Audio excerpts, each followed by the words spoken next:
ఏంటో ఈ పని మనిషి కనకం. వచ్చేదే లేటు, సగం పని అయ్యాక వస్తుంది, మిగిలిన సగం నాతోనే చేపిస్తుంది. ఈ అమ్మగారికి ఇంకా తెల్లారలేదేమో, ఇంకా రానే రాలేదు.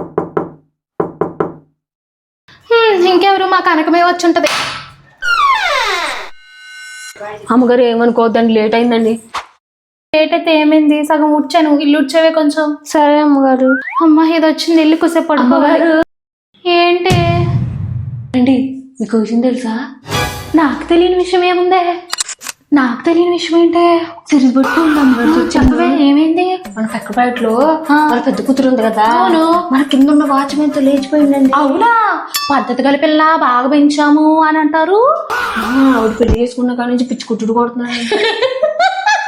అట్లా అవ్వాలి. ఆ పిల్లకి అసలు పెద్దలంటే గౌరవం లేదు. ఏనాడు ఆంటీ బాగున్నారా అని కూడా అడగదు.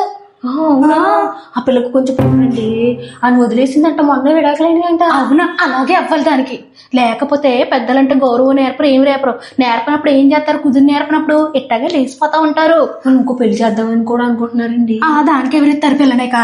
లేచిపోయిన దానికి ఎవరైనా తిరుగుతుందని టాక్ అండి. అమ్మో నా కొడుక, మా అమ్మో నా కొడుకుని జాగ్రత్తలో పెట్టాలి. థ్యాంక్స్ చెప్పినందుకు. నువ్వు లేకపోతే ఏమైపోతున్నా నేను. చేస్తున్నారు మాటలు చెప్పి నాతో ఊడిపించే అమ్మగారు మొత్తం ఊడ్చేశారు.